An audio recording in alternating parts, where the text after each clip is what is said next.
Hello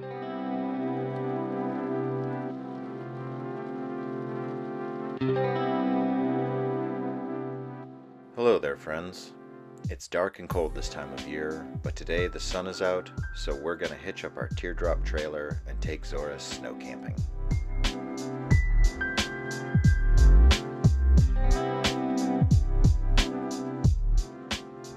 Years ago, I had a local craftsman weld the frame and base for a little camper. I finished the build out, and then over the years we've made continuous improvements. Things like mounting a spare tire and building a fold-out table. Because this is a home-built camper, we're always tinkering with it and making repairs. This year we installed waterproof hinges, new wiring and lights, and a new rear hatch. A few years ago, I also built these shelves to hold all of our camping gear. Having our gear accessible and organized makes packing up for adventures really fast and easy.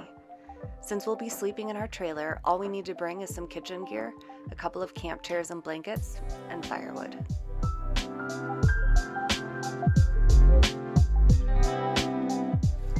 For firewood, I'm cutting up some large tree branches that we pruned earlier this year.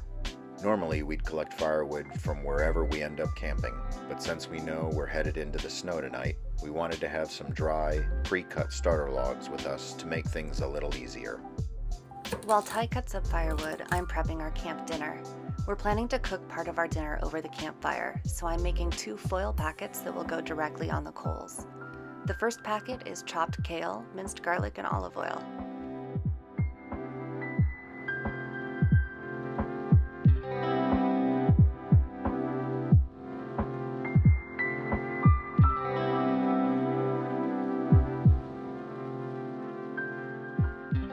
The second packet is carrots, red onion, garlic cloves, and spices.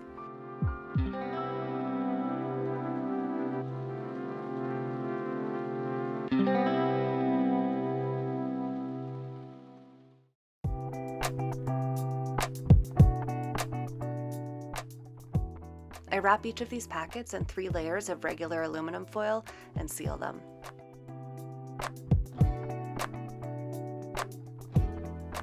We live in a region with incredible access to public lands, and we generally prefer the privacy, solitude, and beauty of dispersed camping over the environments of campgrounds. Before heading out on our camping adventures, we look at maps and satellite images to identify possible dispersed campsites on public land. Dropping pins on Google Maps makes this very easy, so does downloading the offline maps ahead of time. When we're lucky, the locations we've identified turn out to be great campsites.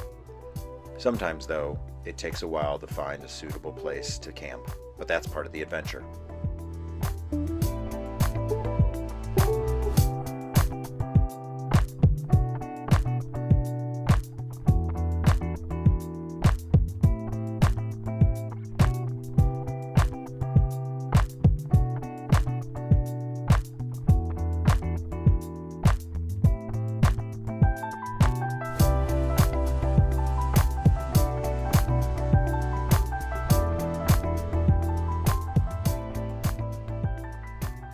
On this particular day, the first potential campsite we had identified on a map turned out to be spectacular. We drove up a national forest road for a few miles to the top of a ridge and found a nice flat opening. This area is a vehicle turnaround or pull-out, which means we won't be damaging plants or soils by parking and camping here. It's also immediately adjacent to a recently burned forest, which means it has a great open view.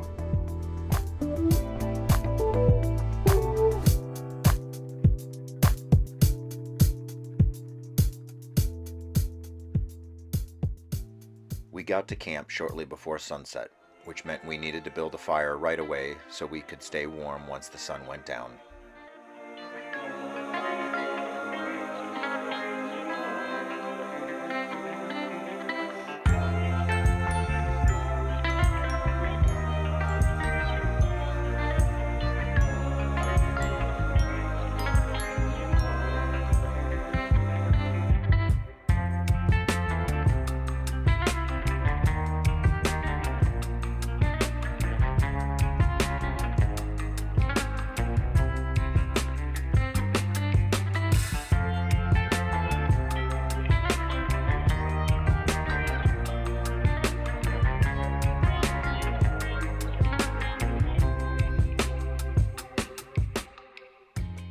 save time, I started out using cardboard kindling and the firewood that we brought from home while simultaneously working on other tasks.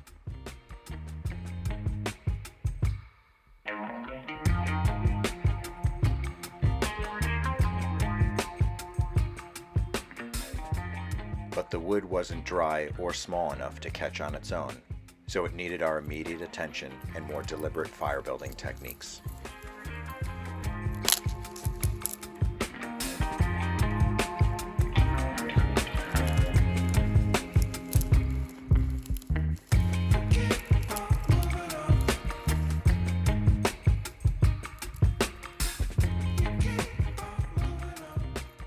Snow fires are almost as challenging as wet fires.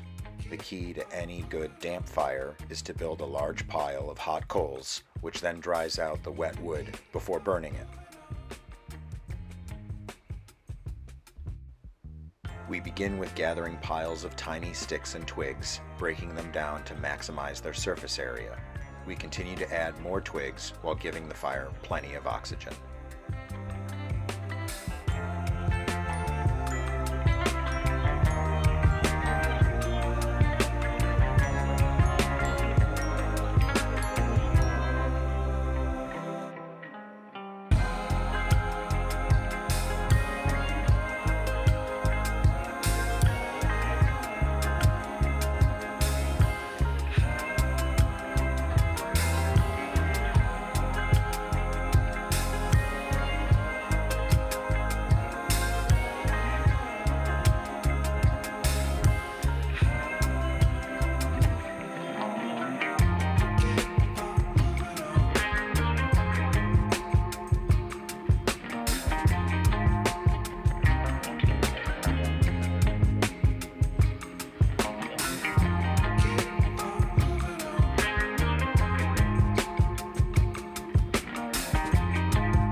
Once the fire was roaring, we were able to enjoy the snowy sunset.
The temperature started dropping, so I put another layer on Zorra.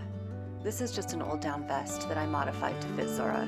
It's a little bulky and awkward, but extremely warm.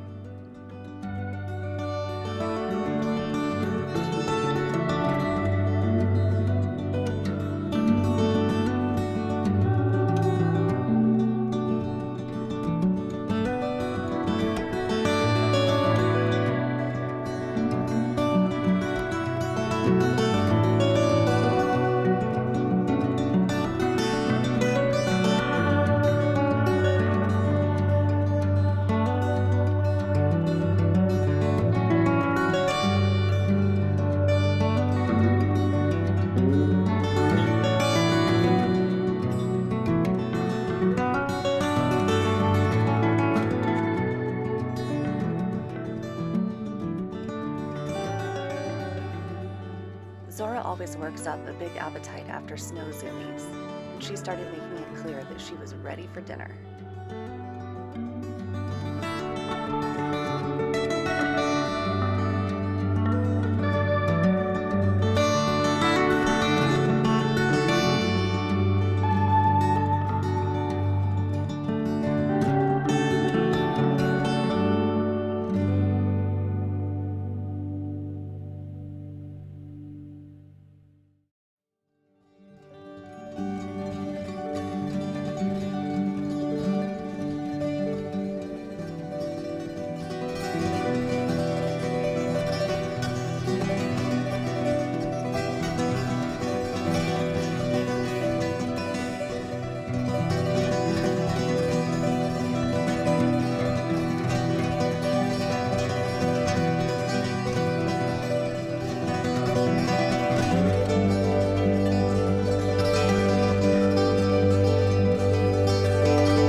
Once the fire had been burning for a while and it didn't need constant attention, I pushed some coals to the side to cook our foil packets. The first packet, the spiced carrots and onion, will take about 40 minutes and needs to be turned and flipped periodically. In addition to the vegetables cooking over the fire, I decided to make lentils on the camp stove. We transformed my dad's old tackle box into our kitchen spice kit. For the lentils, I'll be using cumin, paprika, cinnamon, and salt. I'm using red lentils because they cook quickly. I cover the lentils with water, turn the camp stove to medium, cover with a lid, and simmer until they're soft.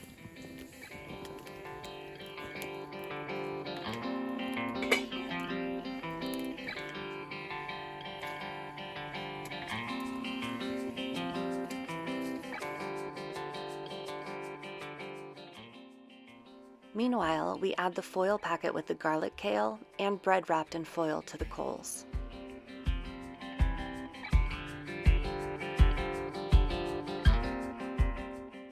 When the lentils are soft, I strain out the water, add canned diced tomatoes, the spices, and let it simmer a bit longer. At the very end, I add just a dash of balsamic vinegar.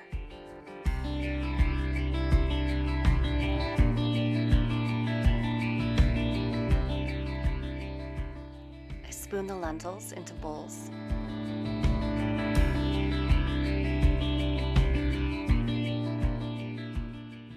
We add our garlic kale.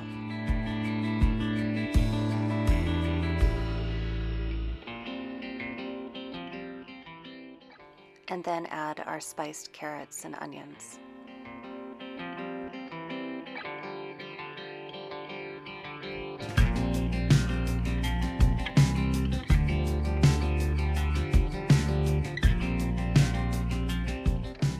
This is a perfect winter camping meal. It's hot, hearty, and the spices make it really cozy. After enjoying a hot meal, it's time to jump in the teardrop camper. When it's bedtime, Zorra jumps in first and reliably provides her famous turn-down service, which is to say she spends a while hopping around and fluffing the blankets.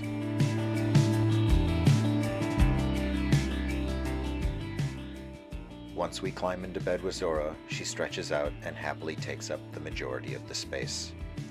The trailer is really well insulated, so we stay nice and warm, but we still leave Zorra's jackets on her to make sure she doesn't get cold either.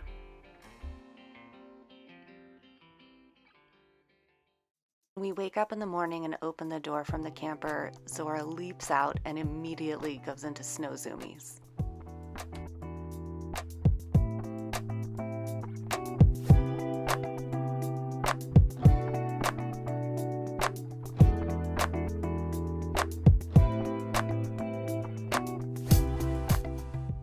Her water froze overnight, so I chiseled it out of her bowl and refilled it with fresh water that had been in the cooler to keep it, well, not too cool.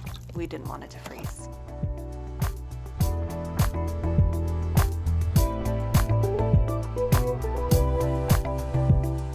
After her snow zoomies, Zorra was very ready for some breakfast.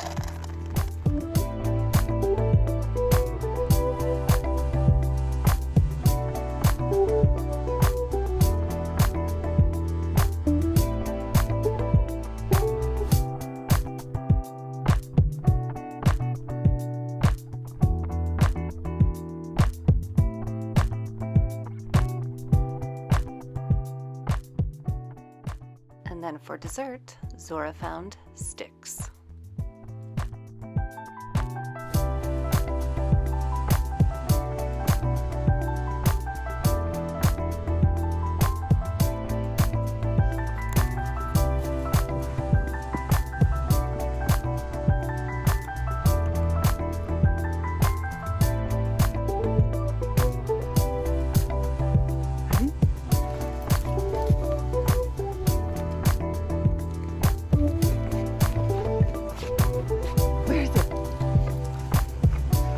that it?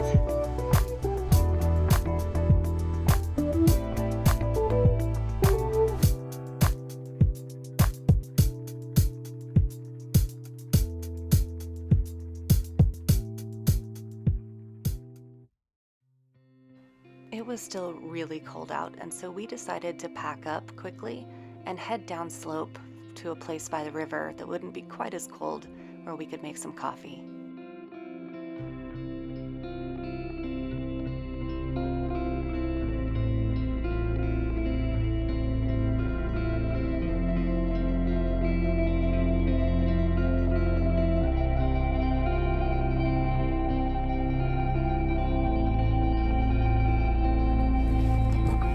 Okay. Fun fact about Zorra is even though she's a girl, she often lifts her leg and pees onto objects. We honestly had never used this coffee maker when camping before and wouldn't necessarily recommend it. It worked okay, but it was a little bit difficult with very cold hands, and it only makes 1 cup at a time. But the good thing about it taking a while to make the coffee was that Zorra had time to play with her dad. Yeah, zoomies are good.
Thank you for joining Zorra for a night of snow camping.